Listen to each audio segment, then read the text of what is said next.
If you are new to my channel, I am a professional ballroom dancer with over 40 years experience in this industry, teaching, competing newcomer, amateur through championship level open professional.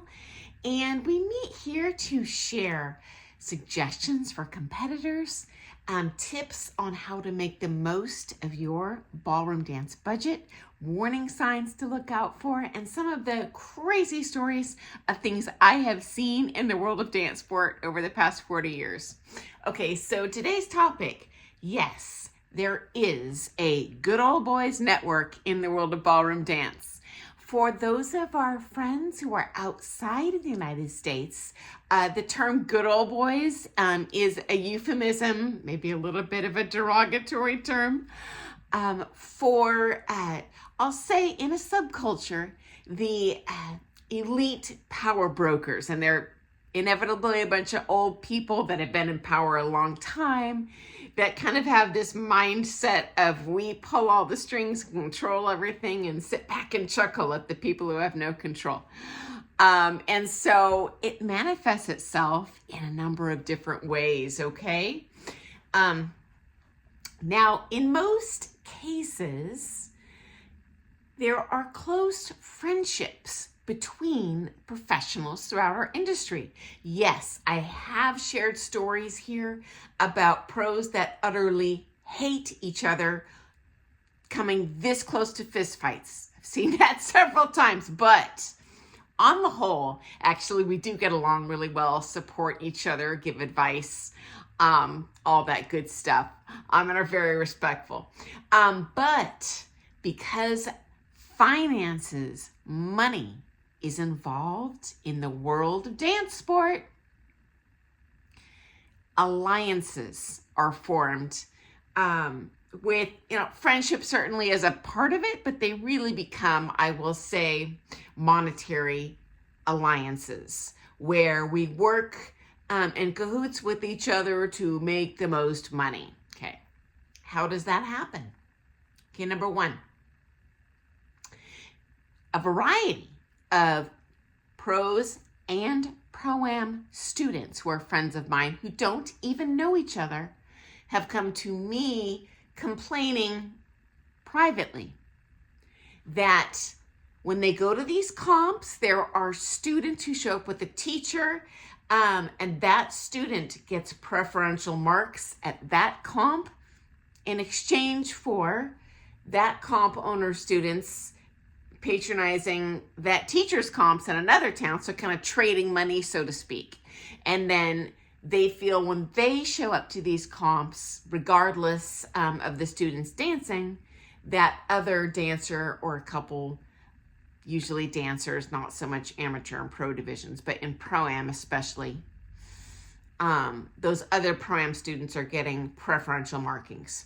For the record, I have not personally encountered that, but I did want to share that maybe this does happen, only because I've heard it from a handful of people, okay? Both pros and amateurs, pro-ams. Okay, number two, I absolutely have seen a good old boys network in play though, okay? Here's how. There are absolutely pros who essentially trade.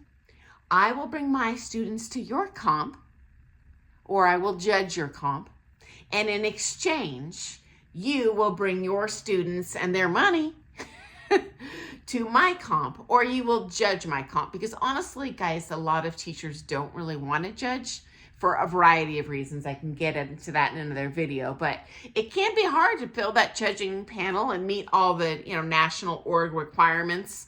So, yeah, there's definitely, I'll scratch your back, you scratch mine, we'll all make more money.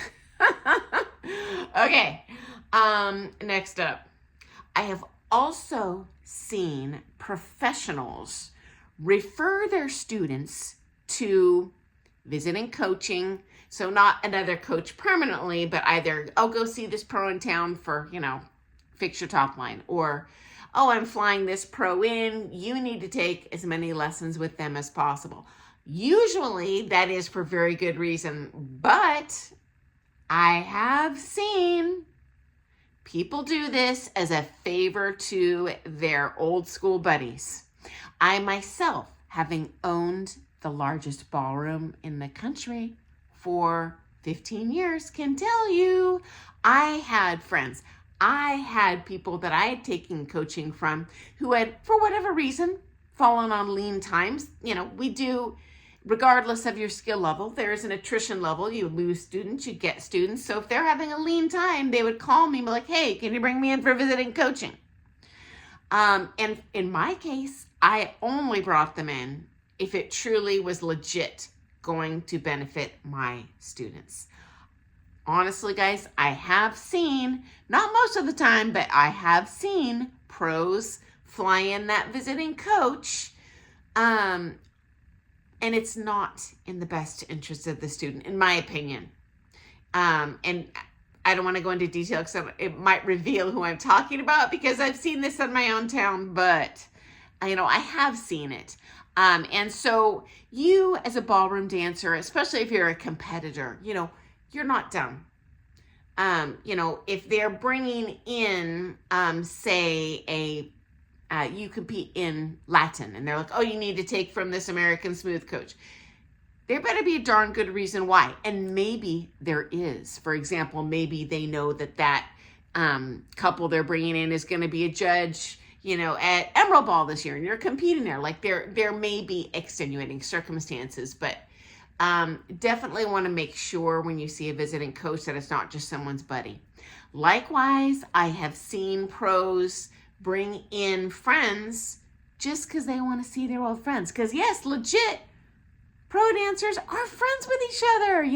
We went up through the ranks with each other, often from the youth level. We are lifelong friends, and we have shared the same experiences, been to all the same stuff, have the same goals and challenges. So of course we're going to be friends, but it's wrong to put your own, hey, let's hang and have a beer. And by the way, I'm going to pad your pocket while you're here. And my students are going to pay both me and you for that time. So seen it, mama don't like it.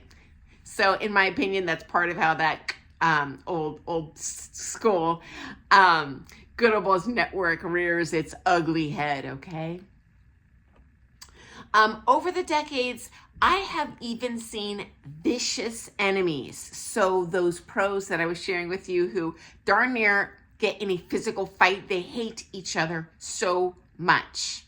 Sometimes due to a dance sport rivalry where they're vying for, say, that place in the final, but usually it's because they're in the same town, guys. And one lost a student to the other, or they usually both lose students to each other, and they completely lose their cool and have rage towards that pro. But over time, when their financial needs change, their career evolves. Well, now I own a comp, and suddenly these people that hated each other are all buddy-buddy.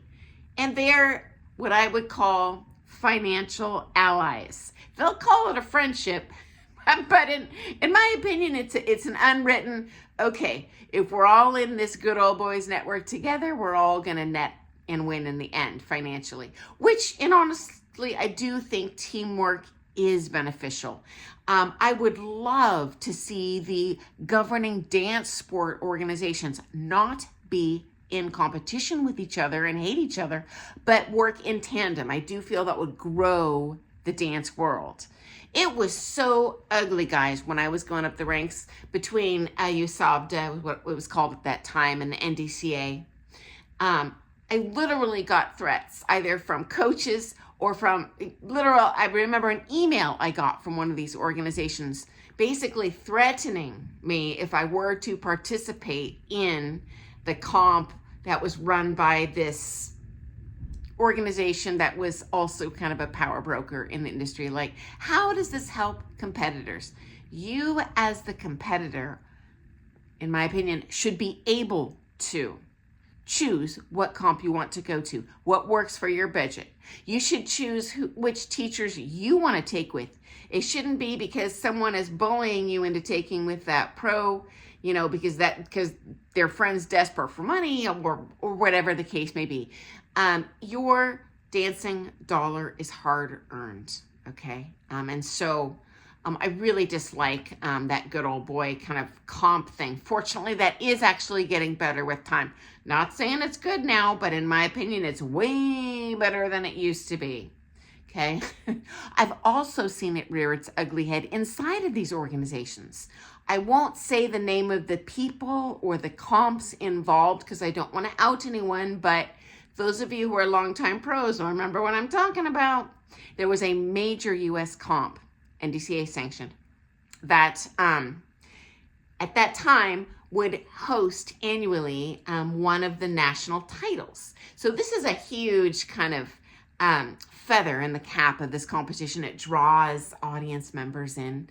Well, a new owner took over that comp, and a more powerful political player who owned another comp basically took that title that this comp had had for eons and said, oh, now it's mine. And that person had spent all this money to buy this competition, and now they have no title to host. Even worse, guys. Now, I was not a pro at the time this happened. This was earlier on in my amateur career, but my own coaches who were competing at that time, who had gone to that comp for years to win that national title, they were pressured. They didn't go to the comp that year, and they're like, oh, well, we want to go, but we wouldn't dare go because we're going to upset so-and-so who now owns the title. So now, not only is that new comp owner totally hosed out of their title that they thought they were buying into, now they've lost all their top competitors because people are afraid of the political ramifications of the good old boys coming after them. No one wants to make enemies by even participating in the comp. I haven't looked, but I'm sure this comp still exists today. But, my heart goes out to that owner. They were just a victim of, again, what I call the good old boys network, because he had not been a pro anywhere near as long as those people, and who were in power in the political kind of organizations.